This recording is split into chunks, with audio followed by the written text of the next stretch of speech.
নমস্কার। সন্ধ্যের আড্ডার বিশেষ নিবেদন লৌকিক ভয়ের গল্পে আপনাদের সকলকে স্বাগত জানাই।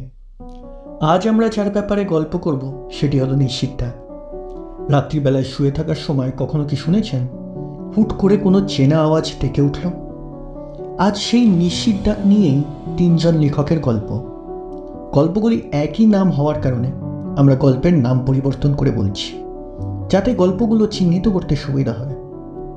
তাহলে শুরু হতে চলেছে আজকের প্রথম গল্প, কনিষ্ক সাহার কলমে আম বাগানের আতঙ্ক। আমার ভাই জীবনময় গত সপ্তাহে সে হুট করে নিখোঁজ হয়ে যায়। রাত্রিবেলায় ফোন করতে বাড়ির বাইরে যায়, কিন্তু ফিরে আর আসে না। পুলিশ খোঁজাখুঁজি করেও কিছু পায়নি। আমাদের বাড়ির কিছুটা দূরে একটা ঘন আম বাগান আছে, জঙ্গল বললেই চলে। তার বাইরে শুধু ওর ফোনটা পাওয়া গেছিল। আমাদের বাবা মা বিধ্বস্ত হয়ে গেছিল ওর যাওয়ার পর, কিন্তু আমার কেন জানি না মনে হচ্ছিল কিছু গন্ডগোল আছে। পুলিশ পুরো আমবাগান খুঁজেও ওকে পায়নি। আমাদের বাড়ি নদিয়া জেলার পরজাগুলির একটু ভেতরে, শান্তশিষ্ট গ্রাম। এরকম শান্তিপূর্ণ সবুজে ঘেরা পরিবেশ যে কোনো মানুষের মন ভালো করে দেবে। কিন্তু যবে থেকে জীবনময় হারিয়েছে, বাড়িতে যেন একটা অন্ধকারময় ছায়া নেমে আছে। ঘরের মধ্যে তাই বেশিক্ষণ থাকতে ইচ্ছে করে না। মা বাবার খুব আদরের ছিল জীবনময়। ওদের শুকিয়ে যাওয়া মুখটা দেখলেই নিজেরই কষ্ট লাগে। তাই সেদিন সন্ধেবেলায় বাড়ির বাইরে বেরিয়েছি, আর তখনই আমি সেটা শুনলাম। কিরণ, এই কিরণ, আমাকে বাঁচা কিরণ। সূর্য ডুবেছে অনেকক্ষণ, আকাশে মেঘ জমা হয়েছে। দূরে খোরশেদের খাটালের ওপাশে অন্ধকারে ঘেরা রহস্যময় আমবাগানের দিক থেকে আওয়াজটা ভেসে এসেছিল। সত্যি কি তাই, নাকি আমি ভুল শুনলাম? আমার কেমন যেন গাটা ছমছম করে উঠল। পিছন ঘুরে ঘরে ঢুকতে যাব, এ কিরণ, কিরণ, আমার বাঁচা ভাই। এবার স্পষ্ট শুনলাম। বাড়িতে রাখা হাই পাওয়ারের টর্চটা নিয়ে ছুটলাম আমবাগানের দিকে। যদিও আমবাগানে ঢোকার পর টর্চ লাইটের আলো বেশি সাহায্য করল না। এত ঘন ঝোপঝাড়ের মধ্যে দিয়ে টর্চের আলো ভেদ করে বেশি দূর যেতেই পারছে না। জীবন, কোথায় তুই? অনেক দূর থেকে যেন ভেসে এলো একটা আওয়াজ। কিরণ, আমি এখানে, জলদি আয় ভাই। আমি পা চালিয়ে এগুলাম। আশেপাশের গাছের শাখাগুলো আমার গায়ে চাবুকের মতো লাগছিল। দু তিনবার মাটিতে পড়ে থাকা আমে পা মারিয়ে পিছলতে পিছলতে বাঁচলাম। জীবনের গলা শোনা যাচ্ছে আরো কাছ থেকে। কিরণ, কিরণ। কিন্তু কেমন যেন একটা শোনাচ্ছল গলার আওয়াজটা। কিরণ, কিরণ। ঠিক বোঝানো যাবে না। ওই মুহূর্তে ওরম ঘন কালো জঙ্গলের মধ্যে ছিলাম বলে কিনা জানি না, কিন্তু কিরম একটা অদ্ভুত ধরনের শোনালো জীবনময়ের আওয়াজটা। কিরণ, কিরণ,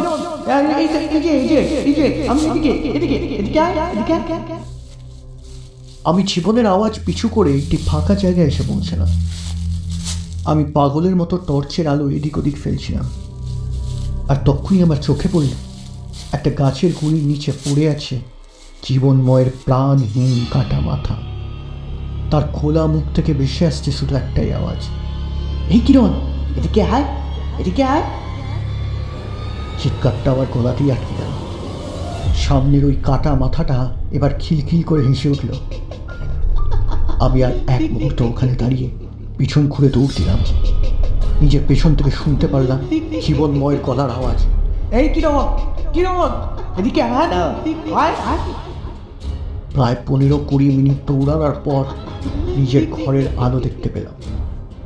বাবা মা আমাকে এরকম অবস্থায় দেখে ঘাবড়ে গেছিল, কিন্তু আমি নিজের ঘরে গিয়ে দরজা বন্ধ করে দিই। সারাক্ষণ কানে বেজে যাচ্ছিল জীবনময়ের সেই হাসি। পরদিন বাবা মাকে সব বলি। পুলিশ ডাকা হলো। তারা পুরো আমবাগান খুঁজেও কোনো মাথা খুঁজে পেল না। সবাই আমার মানসিক অবস্থাকে নিয়ে প্রশ্ন করতে লাগলো, কিন্তু আমি জানি সেদিন রাতে আমি কি দেখেছিলাম।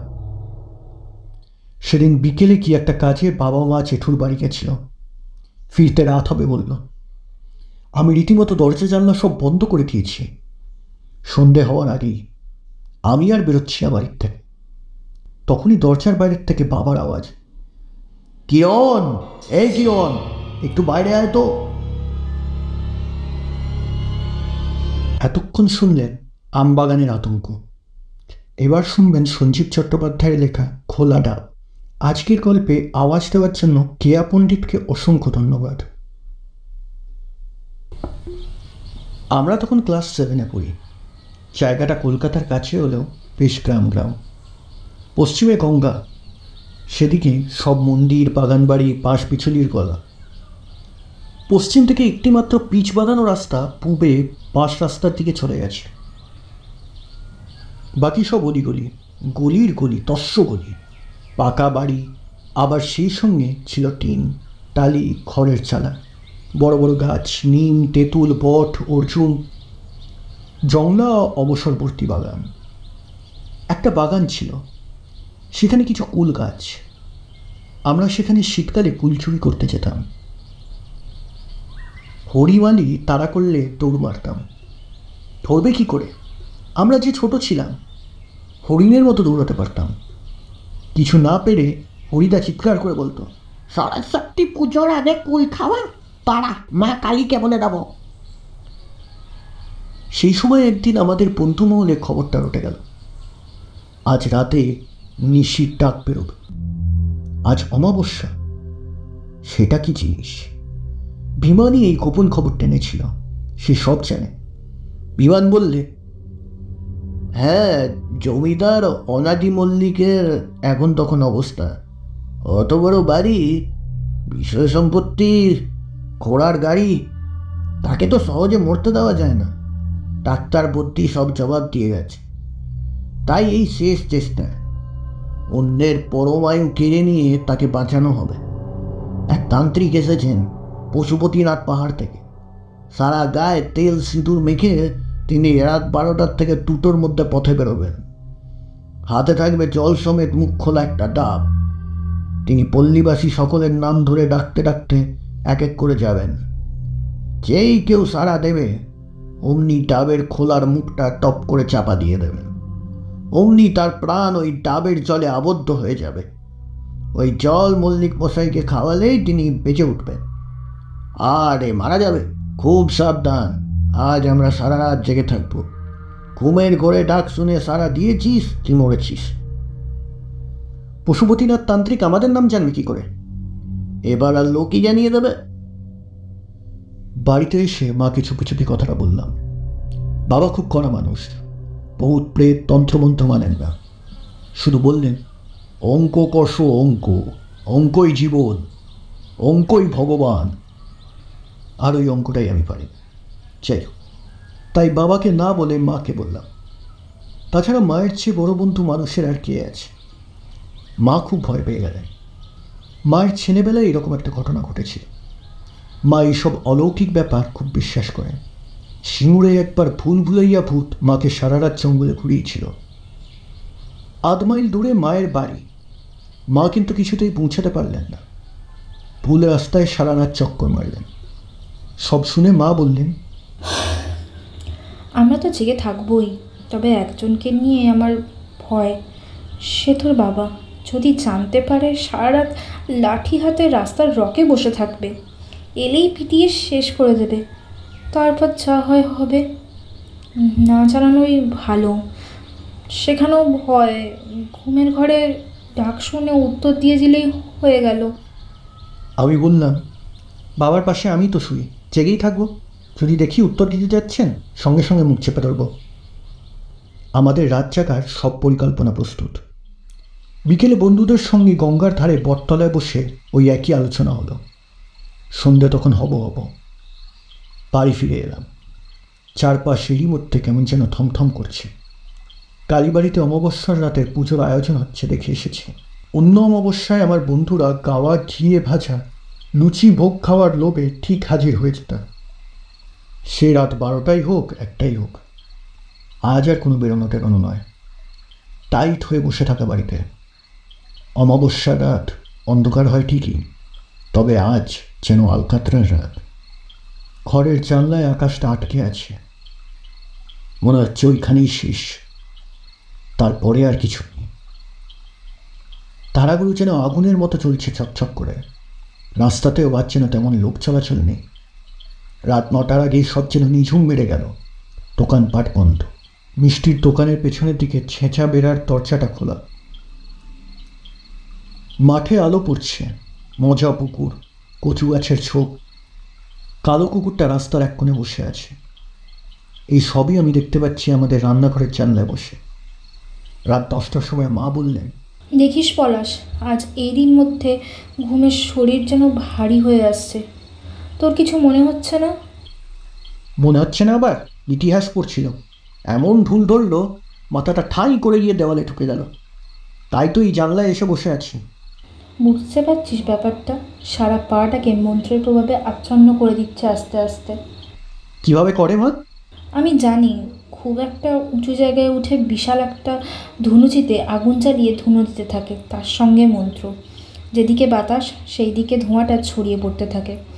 মানুষের শরীর ভারী হয়, ঘুম পায়, বেশ একটা সুখ সুখ লাগে। এই সুখের মধ্যে থেকেই একজন চলে যায়। এর হাত থেকে বাঁচার উপায়? আমার জানা আছে। লঙ্কা পোড়া? দাঁড়া, চাটুতে কয়েকটা লঙ্কা পোড়াই, সব প্রভাব কেটে যাবে। কিছুক্ষণের মধ্যেই বাড়ি শুদ্ধ সবাই হাঁচি আর কাশিতে অস্থির। আমাদের বেড়ালটাও এক পাশে থুপ্পি মেরে ঘুমোচ্ছিল। ফিচফিচ করে হাঁচতে শুরু করে দিল। অবাক হয়ে গেছে। রাত 10টার সময় এ আবার কি? বাবা বাইরের ঘর থেকে ছুটে এলেন। এ কি করছো তুমি? এরপর লোকে যে থানায় ডায়েরি করবে আমাদের নামে।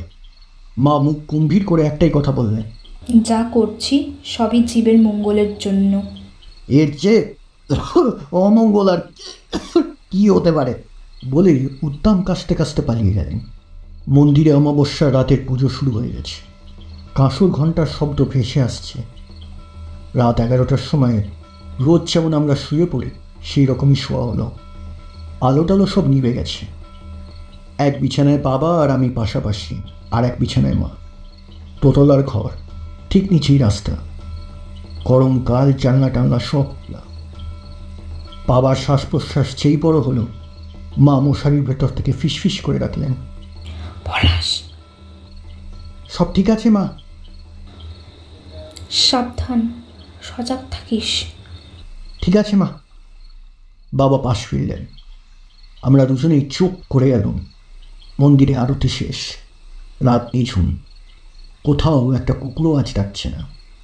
শুধু দেওয়াল ঘড়ি ঠকাস ঠকাস শব্দ। ঘুম চুপ চড়িয়ে আসছে। আর বোধহয় জেগে থাকতে পারলাম না। আমাকে সাবধান করে মা নিজেই ঘুমিয়ে পড়েছেন। জোরে জোরে নিঃশ্বাসের শব্দ পাচ্ছি। ভীষণ ভয় করছে আমার। রাত 1:30। আজ আর বোধহয় নিশি বেরোলো না। সবটাই গুজব। এমনও হয় নাকি? এইসব ভেবে সবে পাশ ফিরে শুয়েছি, এমন সময় দূরে কোথাও চিং করে একটা শব্দ হলো। আমার কান খারাপ। বিছানায় আধ শোয়া। গম্ভীর গলায় কি টেনে টেনে সুর করে ডাকছে, অনাথ, অনাথ। 3 বার। পরের নাম, দীনবন্ধু, দীনবন্ধু। গলাটা ক্রমেই এগিয়ে আসছে ডাকতে ডাকতে। আমাদের বাড়ির সামনে বাবার নাম ধরে ডাকছে, হরিশঙ্কর, হরিশঙ্কর। আমার হাত বাবার ঠোঁটের কাছে। তেমন হলেই চেপে ধর। খুব ইচ্ছে করছে জানলা দিয়ে উঁকি মেরে দেখি। ভীষণ উত্তেজনা হচ্ছে। বাবাকে ছেড়ে উঠতে পারছি না, তাই ডাকটা ক্রমশই গঙ্গার দিকে চলে যাচ্ছে। কানাই, কানাই, বনবালী, বনবালী, হারাধন, হারাধন। শেষে আর শোনা গেল না। বাতাসের শাঁ শাঁ শব্দ। গঙ্গায় শেষ রাতের স্টিমারের ভোঁ। ডাকটা কি আবার এদিকে ঘুরে আসবে? এইসব ভাবতে ভাবতে কখন ঘুমিয়ে পড়েছি। পরের দিন বেশ বেলায় ঘুম ভাঙল। পায়ের রাস্তায় লোকজনের হইচই। রাতে অত বড় একটা ঘটনার কোনো চিহ্নই পড়ে নেই। আরও একটু বেলা বাড়তেই পবিত্রদের বাড়ি ছুটে গেল। ওইখানেই আমাদের আড্ডা বসে। তারপর ওখান থেকে কোমরের গামছা বেঁধে আমরা গঙ্গায় গিয়ে পড়ি। সেদিন আর কোনো আলোচনা নেই। একটাই বিষয়, নিশির ডাকে কি কেউ সাড়া দিয়েছিল? না, নিশি ডেকে ডেকে সাড়া না পেয়ে হতাশ হয়ে ফিরে গেছিল। আমরা অনুসন্ধানে বেরোলাম। ডেকে ডেকে জিজ্ঞেস তো করা যায় না কে মারা গেছে। যেন কিছুই হয়নি, এইভাবেই ঘুরে বেড়াতে লাগলাম। এ পাড়া সে পাড়া, এ গলি সে গলি ঘুরছি আমরা। জীবন স্বাভাবিক, কোথাও কিচ্ছু নেই। তার মানে সব বাজে, কোনো এক পাগলের কীর্তি। বিমান আবার সাহস করে দোতলার বারান্দা থেকে লুকিয়ে লুকিয়ে নিশি রেখেছে। বেটে খাটো চার চৌকো জটা জুতোধারী একটা জীব, তকতকে লাল বেলুনের মতো রাস্তার এক হাত ওপর দিয়ে ভেসে ভেসে চলে যাচ্ছে। শেয়ালের মতো কণ্ঠস্বর। পাড়ার শেষ মাথায়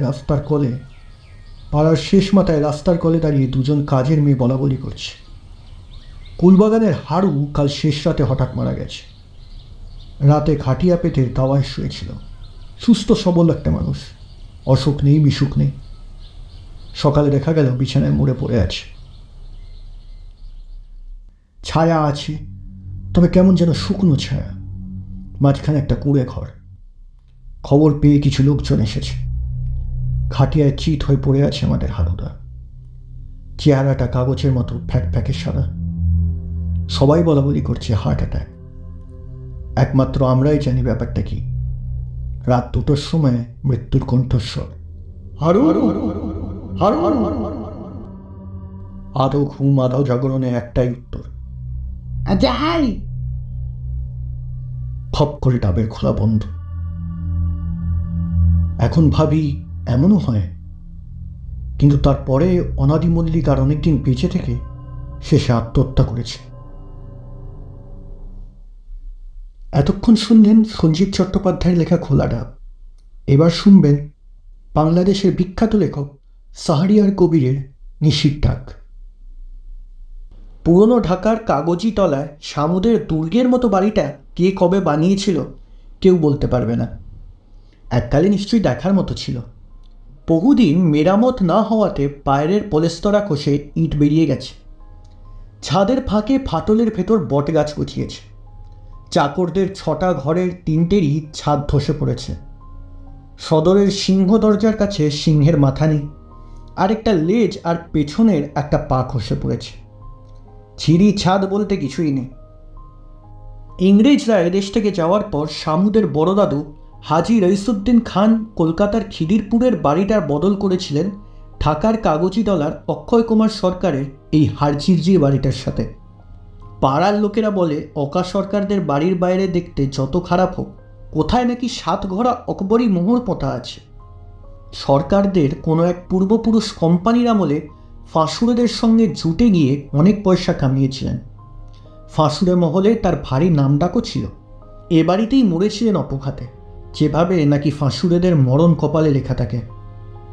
মরবার আগে বলেছিলেন, 7 ঘোড়া মোহর পোতা আছে এ বাড়িতে, আমার পাপের ধন নয়। কথা শেষ না করেই তিনি পরলোকে চলে যান। সবাই ডাক ছেড়ে কেঁদেছিল, কেউ মানুষটার শোকে, কেউ মোহর না পাওয়ার শোকে। নগা সরকার মরার পর এত বছর ধরে খুঁজেও সেই মোহরের কেউ সন্ধান পায়নি।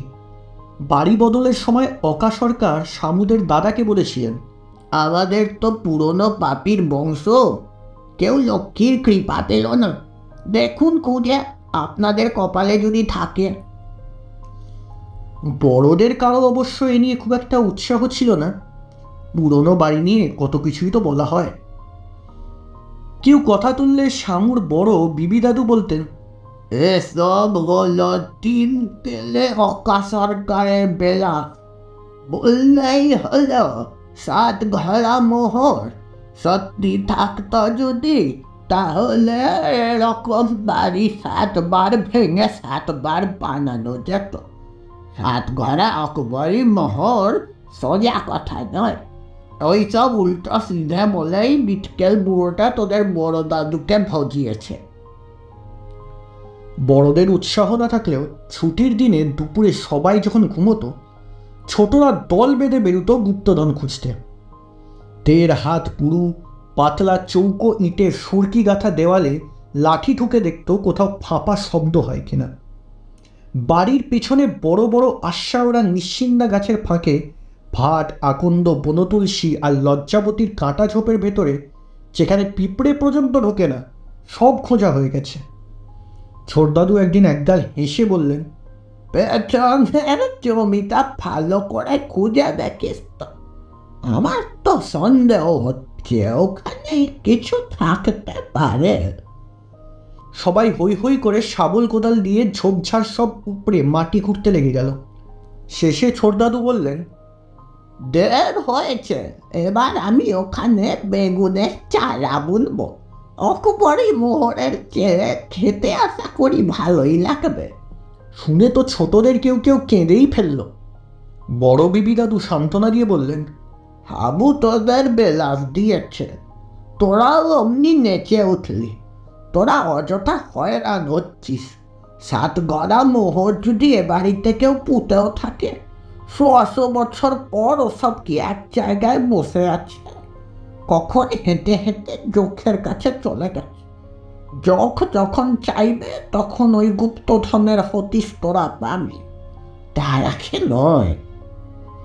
বাইরে থেকে শামুদের কামিনী কুটিরকে খেতে না পাওয়া বেতো ঘোড়ার মতো দেখালে কি হবে? ভেতরটা বেশ ভালোই বলতে হবে। 1.5 হাত পুরু দেওয়াল, খোপ কাটা পাথরের মেঝে, শাল কাঠে ভারী দরজা জানলা, ছাদের তলায় লোহা কাঠের মোটা কড়ি বর্গা, তা সব মিলিয়ে একটা বনেদি আমেজ ছিল। ওপর নিচের 2 তলায় 21টা ঘর, দারোয়ান চাকরদের ঘর আলাদা। শামুদের বাড়িতে লোকজন কমও ছিল না। বড়দাদু আর ছোটদাদু, তাদের 1 ডজন ছেলে মেয়ে, 1.5 ডজন নাতি নাতনি। সবাই যখন ঈদ উৎসবে জড়ো হতো তখন সারা বাড়ি গমগম করে। অবশ্য শামুদের ফুপুরা কেউ এ বাড়িতে থাকে না। মেজ দাদু আর রাঙা দাদুও না। মেজ দাদু থাকে রেঙুরে, সেখানে বর্মি দাদিকে নিয়ে থিতু হয়ে বসেছেন। আর রাঙা দাদু যে কখন কোথায় থাকেন তার হদিশ কেউ জানে না। বছরে 1-8টা চিঠি আসে, কখনো তাও নয়। তামাম দুনিয়া চড়ে বেড়াচ্ছেন, আজ এখানে কাল ওখানে। রাঙা দাদু বাড়ি থেকে প্রথম পালিয়েছিলেন 18 বছর বয়সে। সে আমলে 14 বছরে এন্ট্রান্স পরীক্ষা দেওয়া যেত। ডিগ্রি পরীক্ষায় অঙ্কে লেটার পাননি বলে বড়দাদু তাকে খড়মপেটা করেছিলেন।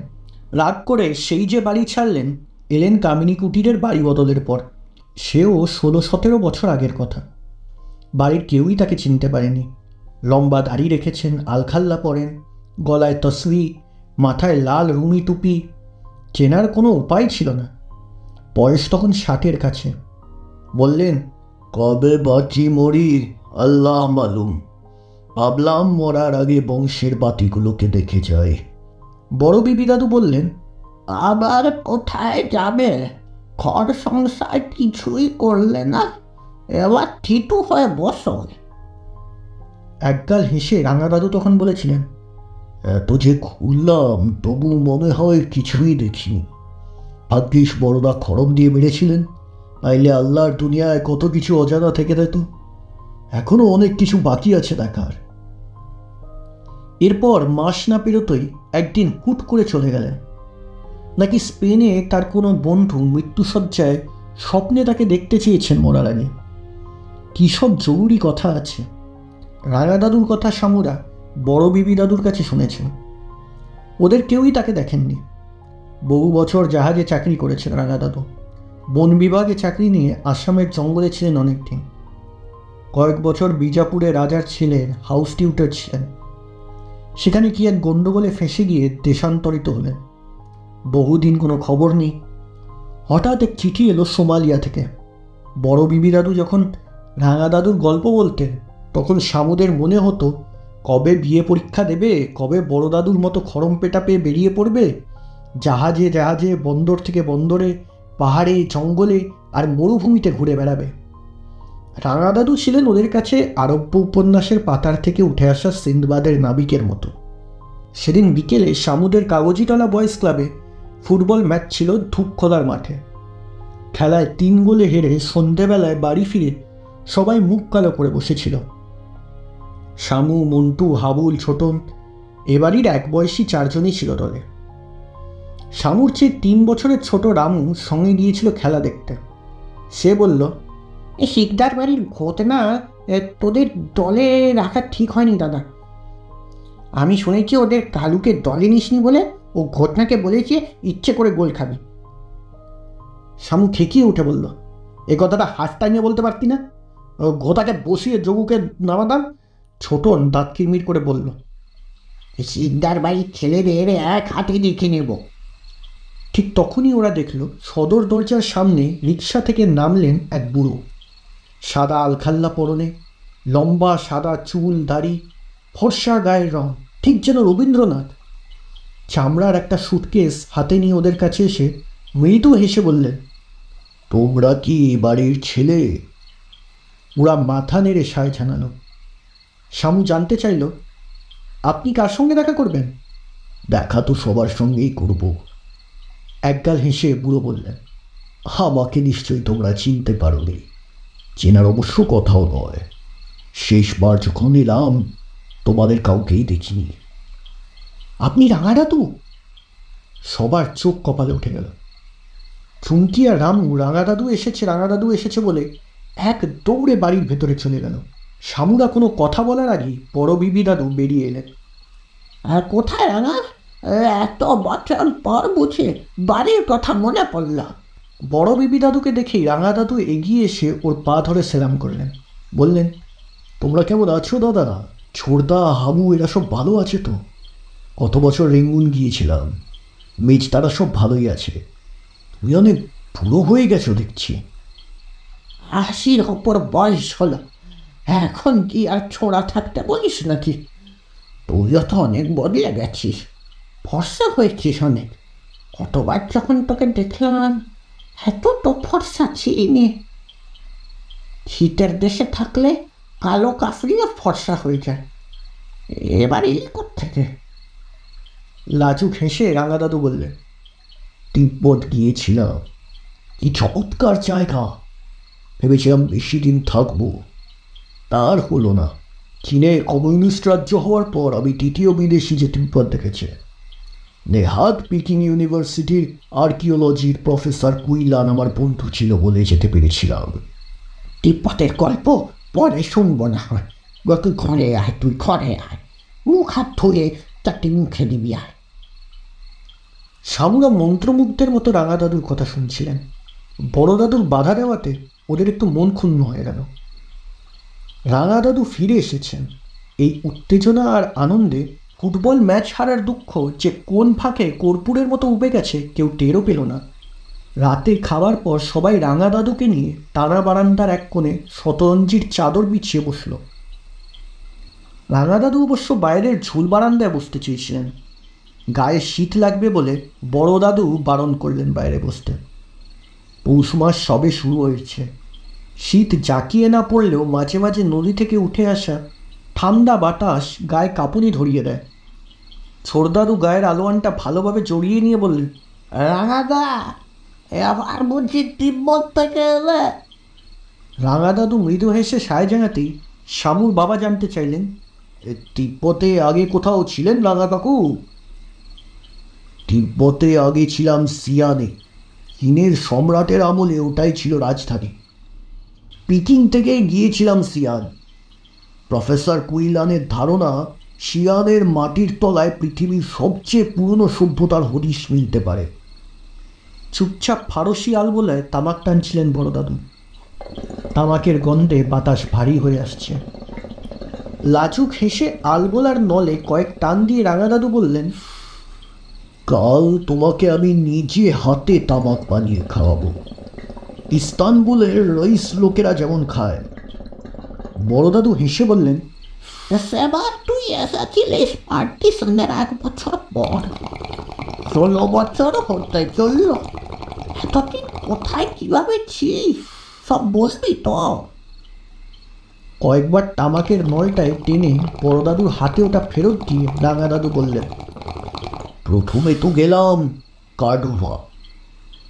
বন্ধুর সঙ্গে শেষ দেখা করে ভেবেছিলাম মালয়ের দিকে যাব। হঠাৎ করে ত্রিবান্দ্রামের পুরনো জাহাজটা পেয়ে গেলাম। আমার সঙ্গে নোয়াখালীর যে ছোকরাটা রসুলিয়ে ঢুকেছিল ও তখন হেডকুক হচ্ছে। সেদিনের সেই ছোকরার দেখি এক গাল বাঁকা দাড়ি, বলল বয়স নাকি 60 পুড়েছে। বড় দাদু বললেন, সেবার তোর বয়সও 60-এর কাছে ছিল। নিজের বয়স আমার কোনো কালেই মনে থাকে না। মনে হয় এই তো সেদিন তোমার খড়ম পেটা খেয়ে বাড়ি ছাড়লাম।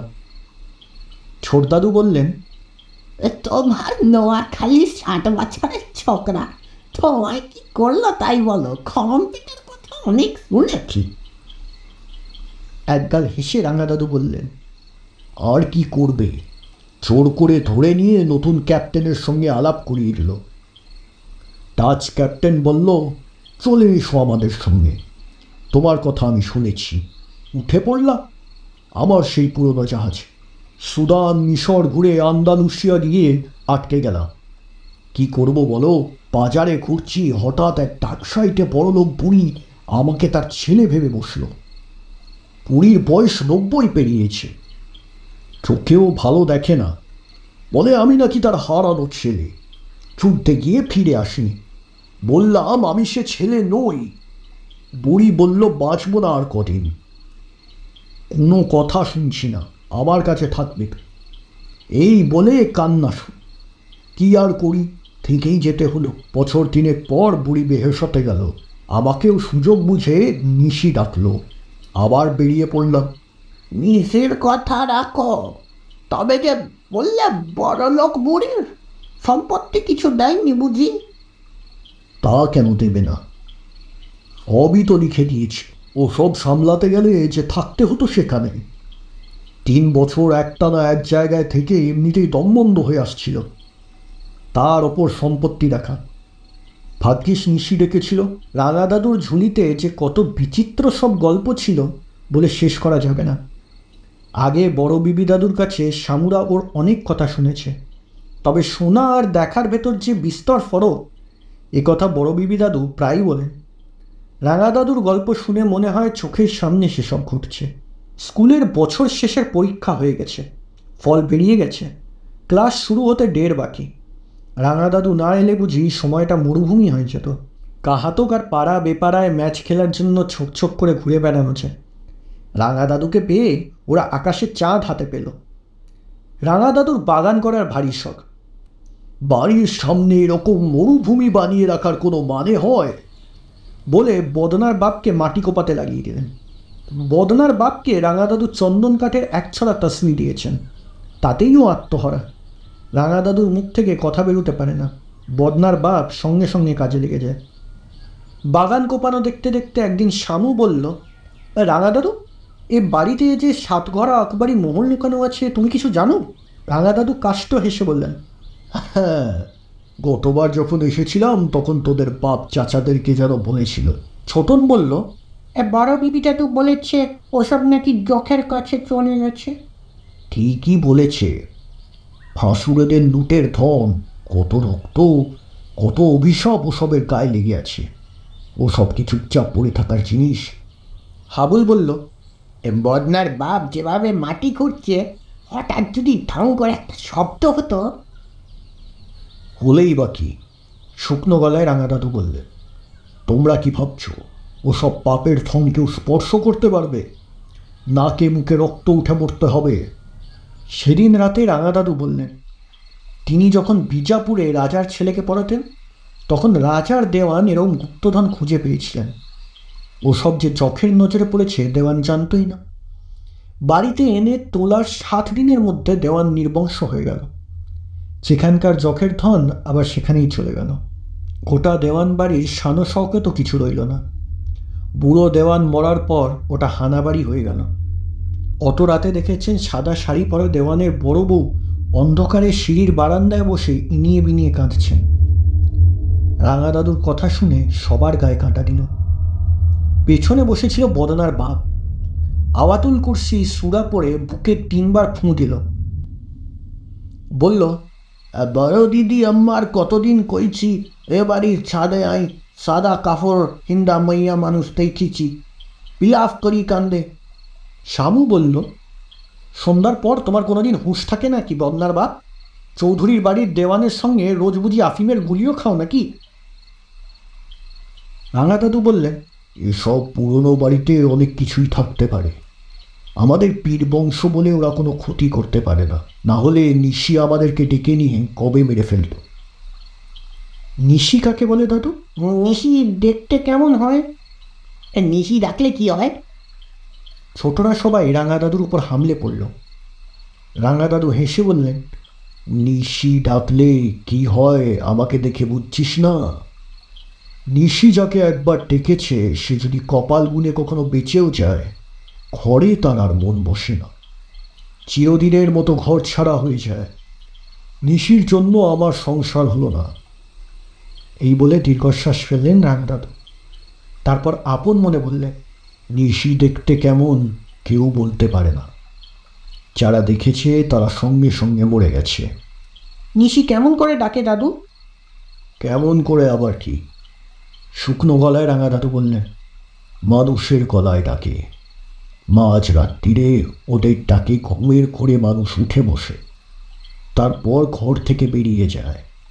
যারা যায় তাদের বেশিরভাগই বেঘরে মারা পড়ে। যারা বেঁচে থাকে তারা কোথাও থিতু হতে পারে না। রাঙা দাদু আসার পর থেকে বদনার বাপের আফিমের আসর মাটি হয়েছে। ঘন্টায় ঘন্টায় তামাক সাজতে হয়। তার জন্য বদনার বাপের কোনো দুঃখ নেই, কারণ সেও রাঙা দাদুর গল্প বলার আসরে একজন নিয়মিত শ্রোতা হয়ে গেছে। মাঝে মাঝে মন্তব্যও করে। রাঙা দাদুও আগ্রহ নিয়ে ওর কথা শোনে। নিশির কথা উঠতেই বদনার বাপ খাস নোয়াখালী ভাষায় বলল, আর যারা একবার নিশি ওই ডেকেছিল যাইয়া ঘুমার ভেতর দরজা খুলি সোজা রওনা হয়েছে, সামনে আছিল এখন। রাঙা দাদু একটু বিরক্ত হয়ে বললেন, বদনার বাপ যে কি বলে অর্ধেক বোঝা যায় না। যাইয়াকে ওই রোগ কি বুঝিয়া বলবে তো? অপ্রস্তুত হয়ে বদনার বাপ বলল, যেয়া মানে যেরা আরি আর বাপের বড় ভাই। আর ওকুরে গ্রাম দেশে মানুষে গোসল করে মাছ ধরে। পুকুর বলো না। জি জি, ওকুরের রাস্তাতে কি আসিল যে আর খেয়াল নেই। উন্না খাই হয়েছে, আটকাত সজাগ হয়েছে, অন্ধকারের ভিতর হারিয়ে রয়েছে। দিল এক চিল্লানি। কাছে ধারে যত বাড়ি আছিল প্যাক মানুষ বইরা হয়ে আছিল, নয়তো আর যাইরা নিশি হয়রানি ডুবাইত। তাহলে ওটা খারাপ নিশি। শুকনো গলায় বললেন। খারাপ নিশি কাদের ডাকে রাঙা দাদু? খারাপ লোকেদের খারাপ নিশি ডাকে। এই বলে রাঙা দাদু বদনার বাপের দিকে তাকালেন। তোমার জ্যাঠা কি ভালো লোক ছিল বদনার বাপ? যে না, সরল গলায় বলল বদনার বাপ। মহাজনী কারবার করত, সুদ খাইত, মাইন্সেরে কম জ্বালায় না। তাহলেই দেখো আমাকে কতবার প্রাণে বাঁচিয়েছি নিশি। সিসিলিতে সেই যে ভূমিকম্প হলো, সেই মুসলিনীর আমলে কত লোক মারা গেছে। মাঝরাতে ঘুমের ভেতর বাড়ি ধসে পড়ে। ভূমিকম্প শুরু হওয়ার ঠিক 2 মিনিট আগে আমাকে নিশি ডাকলো। সুরসুর করে আমি ঘর থেকে বেরোলাম। 40 কদমও চাইনি, মাটি দুলে উঠল। পড়ে গেলাম মাঠের ভিতর। পেছনে তাকিয়ে দেখি খেলনার মতো হুড়মুড় করে ভেঙে পড়তে লাগলো পাথরের বাড়ির ছাদগুলো। ভালো নিশি না ডাকলে আমার কবর হয়ে যেত সেদিনই। খারাপ নিশিও একবারই ডেকেছিল। এই বলে একটু থেমে রাঙা দাদু বললেন, খারাপ নিশি একবারই ডেকেছিল। এইটুকু বললে হবে না দাদু। খারাপ নিশি তোমাকে কখন ডেকেছিল সবটুকু বলতে হবে দাদু। এই চেরা চেরা গল্প বললে শুনবো না দাদু। সব কথা বলি না, ভয় পাবি বলে। রাঙা দাদুর কথায় সবাই হইচই করে উঠল। আমরা কখনো ভয় পাই না। তুমি বলেই দেখো না। টানা বারান্দার এক কোণে টিমটিম করে আলো জ্বলছে। দেওয়ালে মস্ত কালো কালো ছায়া।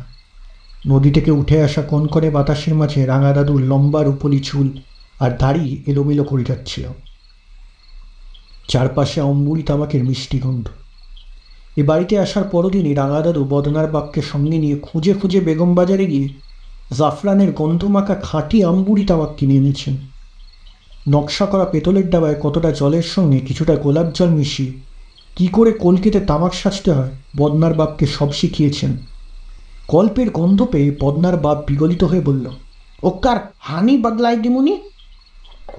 কয়েকবার গুড়ুর গুড়ুর করে নল টেনে রাঙা দাদু বললেন, না থাক, সত্যি বলছিস তো, তোরা ভয় পাবি না? ছোটদের একজন বলল, ভয় কাকে পাবো দাদু? ভূত বলে কিছু আছে নাকি? কে বলল কথাটা? তামাক টানা বন্ধ করে মোলায়ম গলায় জানতে চাইলেন রাঙা দাদু। সবার চোখ গিয়ে পড়ল শামুর দিকে। 8 থেকে 9-এ উঠে ও সায়েন্স নিয়েছে। স্কুলে নিকোলাস স্যারের কাছে কদিন আগেই শুনেছি ভূত টুত বলে কিছু নেই। ভয়ের কথা শুনে শামু সদ্য পাওয়া জ্ঞানটুকু জাহির না করে পারল না। রাঙা দাদু বললেন, ভূত আছে এ কথা আমি বলি না, অনেকে অনেক কথা বলে বটে, তবে খাবিস জিন আছে। ওরা নিশির মতো নয়, নানা কিসমের ছবি ধরতে পারে। আমরা যখন খিদিরপুর থাকতাম তখনকার কথা বলছি। আমার এক বন্ধু ছিল, এক পাড়ায় থাকি, এক স্কুলে পড়ি। ভালো নাম গণেন্দ্র হালদার, আমরা ডাকতাম কনু বলে। তুমি কত বড় ছিলে? কত আর বড় ছিলাম, তোদেরই বয়সী হব। কনুর এক জ্যাঠামশাই ছিলেন, সবাই ডাকত অঘোরতান্ত্রিক বলে। 3 রাত শ্মশানে পড়ে থাকতেন, তন্ত্রমন্ত্র সাধনা করতেন। তার কাছেই শুনেছি টাকি যোগিনীরা নাকি আসত। ভারী বদমেজাজি ছিলেন, সংসার করেননি, এতটুকু বেচাল দেখলে খেপে যেতেন। তার কথাই বলি তোদের। এই বলে গোলাপ আর সাফরানের মিষ্টি গন্ধ ভরা ধোঁয়া ছেড়ে রাঙা দাদু বললেন, তোদের মতো ভূত ভূত কিছু বিশ্বাস করতাম না। কনুকে নিয়ে কতদিন মাঝরাত গঙ্গার ধারে শ্মশানে গেছি। বাড়ি থেকে কনুকে বলে দেওয়া হয়েছিল সপ্তাহে 2 দিন শ্মশানে গিয়ে জ্যাঠামশাইকে দেখে আসতে। কোনোদিন স্কুল ছুটির পর ফুটবল ম্যাচ খেলে বাড়ি ফিরতে সন্ধ্যায় ফুরিয়ে যেত। রাতে খেয়ে দিয়ে শুতে যাব, কনু এসে আমার ঘরের জানলায় গিয়ে চাপা গলায় ডাকত, রাঙা একটু বাইরে আসবি? কনুর ডাক শুনে বাইরে আসতাম। ও বলতো, চল জ্যাঠামশাইকে দেখে আসি, দিনে যায়নি, বাবা জানতে পারলে আর আস্ত রাখবে না। কনুর জ্যাঠামশাইকে যে কোনো লোক প্রথম দেখলেই ভয়ই পেত। বিশাল শরীর, কুচকুচে কালো গায়ের রং, চোখ দুটো আগুনের ভাঁটার মতো, চুল দাড়ি সব চট পাকিয়ে গেছে, মেঘের মতো গলার স্বর। আমাদের দিনে দেখলে কিছু বলতেন না, তবে একদিন রাতে ভীষণ বকেছিলেন। বলেছিলেন, খবরদার সন্ধ্যার পর শ্মশানের পর রাখবি না। বকুনি খাওয়ার পর রাতে কখনো গেলে ওর সঙ্গে আর দেখা করতাম না, দূর থেকে দেখেই চলে আসতাম। তিনি থাকতেন শ্মশানের পাশে এক পুরো মন্দিরে। ভক্ত ছিল কিছু, তারা খাবার টাবার দিয়ে আসত। রাতে শ্মশানে আগুন জ্বালিয়ে বসে কী সব করতেন। লোকে বলতো তিনি নাকি প্রেত সাধনা করেন। আমি আর গনু খুব ভালো ফুটবল খেলতাম। ও ছিল গোলকিপার, আমি ক্যাপ্টেন, সেন্টার খেলি। মাঝে মাঝে অন্য পাড়ার ছেলেরা দূরে কোথাও খেলতে গেলে আমাদের নিয়ে যেত। সেবার টলিগঞ্জ বয়েজ ক্লাবে আমাদের নিয়ে গেল ডায়মন্ড হারবারের কাছে খেলতে।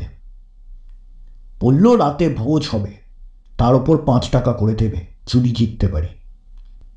তো যা বলছিলাম, আমি বাড়িতে বলে গিয়েছিলাম রাতে ফিরব না।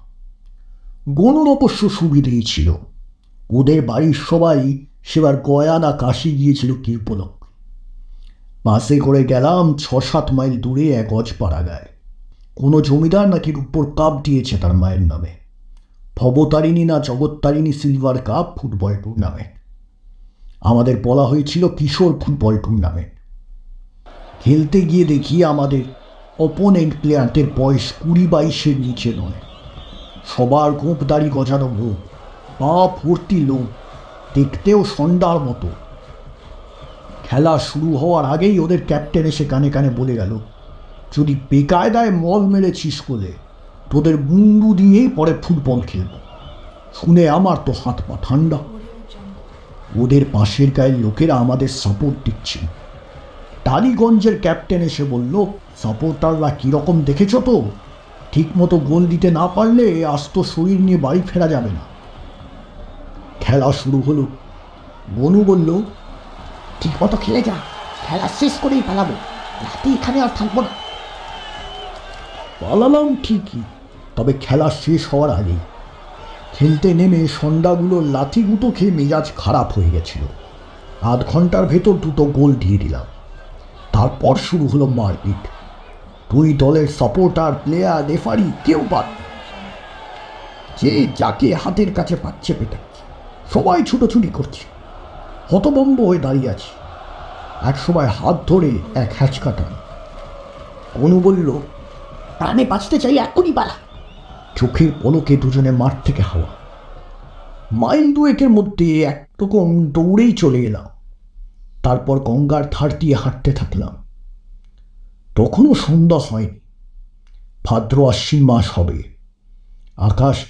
আকাশে মেঘ ছিল, ঠান্ডা বাতাসে ভালোই লাগছিল। ওদিকে তখন বিকেলের পর বাস চলত না। আমরা ঠিক করেছিলাম কয়েক মাইল পথ হেঁটেই মেরে দেব। হাঁটতে হাঁটতে যখন শ্মশান ঘাটের কাছে এলাম, তখন সূর্য ডুবতে বসেছে।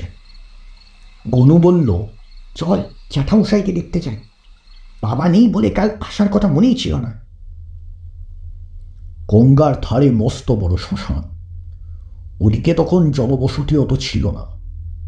রাস্তা থেকে বাঁ দিকে নামলে পুরনো একটা আম বাগান, তার ভেতর এক পোড়া মন্দির, জ্যাঠামশাইয়ের আস্তানা। গিয়ে দেখি তিনি মন্দিরের চাতালে বসে আছেন। ভীষণ গম্ভীর চেহারা, চুল গোপ দাড়ি, জঙ্গলের ভেতর টকটকে লাল চোখ দুটো ধকধক করে চলছে।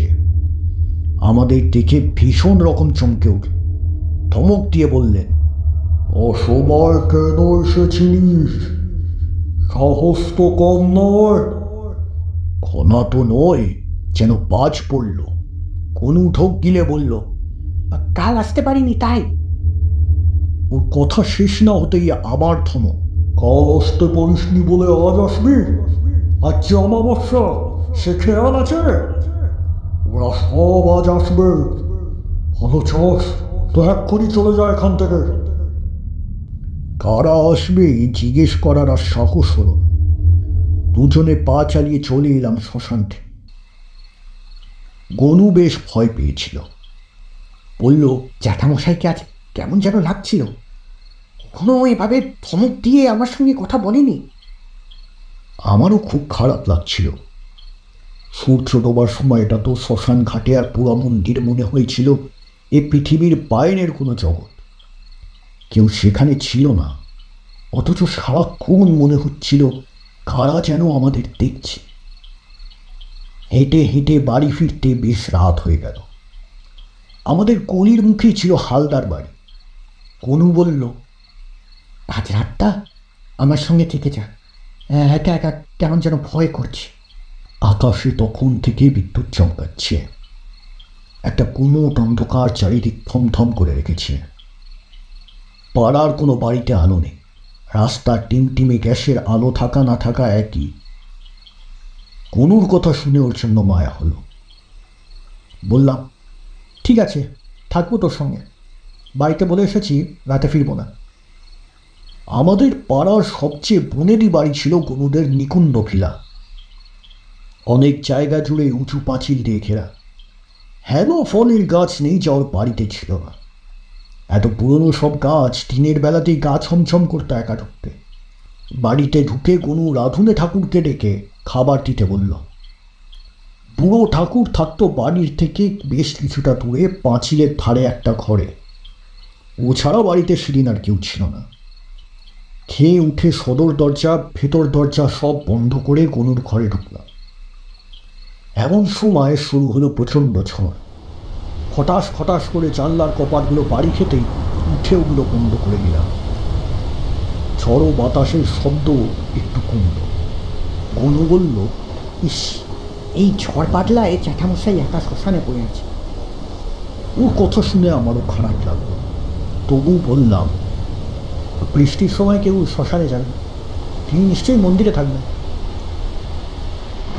মন্দিরে যা অবস্থা, যে কোনো সময় ধসে পড়তে পারে। কথাটা পাল্টাবার জন্য বললাম, ঘুম পাচ্ছে, চল শুয়ে পড়ি। কোনো মস্ত পালঙ্কে পুরো জাজিম বিছানো, একসঙ্গে চারজন শুতে পারে। দরজা জানলা বন্ধ থাকলেও একটু শীত শীত লাগছিল। দুজনে দুটো চাদর মুড়ি দিয়ে শুয়েছি, কিন্তু ঘুম আর আসে না। ঝড় বাড়তেই লাগলো। জানলায় বাতাসের শব্দ শুনে মনে হচ্ছিল কেউ যেন জোরে জোরে ধাক্কা মারছে। বাড়ির চারপাশে বড় বড় গাছপালা ছিল বলে ঝড়ের শব্দ বেশি মনে হচ্ছিল। করে কোনো মোষের দল যেন লণ্ডভণ্ড করে ছুটছিল চারিদিকে। সারা বিকেলের ধকলে ক্লান্ত ছিলাম বলে ঝড়ের দাপাদাপি শুনতে শুনতে একসময় ঘুমিয়ে পড়ল। হঠাৎ মাঝরাতে ঘুম ভেঙে গেল। স্পষ্ট শুনলাম কে যেন ডাকল,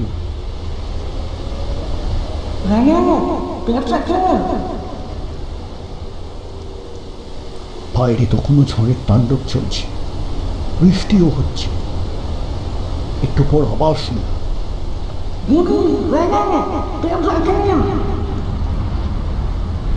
গনু ধরফর করে উঠে বসল। বাইরে কেউ ডাকছে না, তুই হ্যারিকেনটা ধর। গনু সবার ঘরের দরজাও বন্ধ ছিল। ডাক শুনে মনে হলো সদর দরজার বাইরের থেকে কেউ ডাকছে। পালঙ্কের তলায় হ্যারিকেনটা টিম করে রেখেছিলাম। গনুর কথা শুনে আর হ্যারিকেনটা হাতে করে পিছনে পিছনে গেলাম। দরজায় হাত দিতে যাব এমন সময় বহু দূরে পাঁচ পড়ার মতো শব্দ হলো। যেন জ্যাঠামশাইয়ের মেঘের মতো গলা শুনলাম,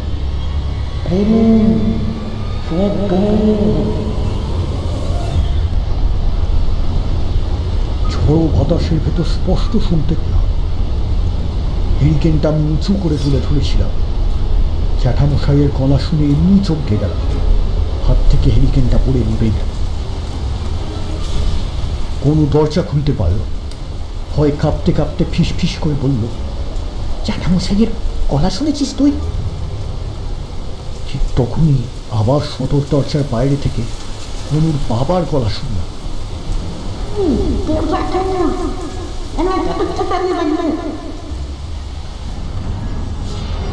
হতমম্ব হয়ে গেল।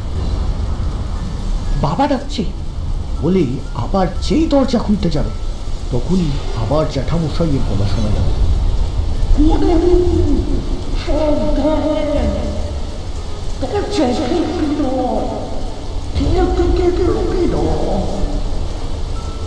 এরপর এক বিকট অমানসিক আর্তনাদ শুনলাম। কোনো অন্ধকারে ছুটে এসে আমাকে জড়িয়ে ধরল। আমিও ভীষণ ভয় পেয়েছিলাম। যতই দোয়া দরদ জানতাম সব পড়তে শুরু করলাম। আবার চিৎকার শুনলাম, মনে হলো কোনো জানোয়ারের। সঙ্গে সঙ্গে প্রচণ্ড শব্দে বাজ পড়ল। গোটা বাড়ি থর থর করে কেঁপে উঠল। আমি কোনকে ধরে বিছানায় নিয়ে গেলাম। আমার ভেতরে কি যেন বলল, আজ রাত ঘর থেকে বেরোবে না। গনু আমার বুকের ভেতর থক থক করে কাঁদছিল। ওকে কি বলবো বুঝে উঠতে পারছিলাম। হঠাৎ ও জ্যাঠামশাই বলে ফুপিয়ে ফুপিয়ে কাঁদতে লাগল। ওর মাথায় হাত দিয়ে সান্ত্বনা দিয়ে বললাম, কাঁদিস না, কাঁদিস না, ওর হলেই আমরা জ্যাঠামশাইকে দেখতে যাবো। বাকি রাতটুকু আমরা জেগেই ছিলাম। শেষ রাতের দিকে ঝড় থেমে গেল। ফজরের আজান শোনার সঙ্গে সঙ্গে উঠে পড়লাম। আমার কেন যেন মনে হচ্ছিল জ্যাঠামশাইয়ের কোনো বিপদ হয়েছে। গনুকে সঙ্গে নিয়ে বেরোলাম। ঝড়ে গনুদের দুটো পুরনো জাম গাছ ভেঙে পড়েছে। একটাকে মনে হলো ভীষণ শক্তিশালী কেউ যেন প্রচণ্ড রেগে মাটি থেকে উপড়ে তুলে মাঝখানে ভেঙে দূরে ছুঁড়ে ফেলে দিয়েছে।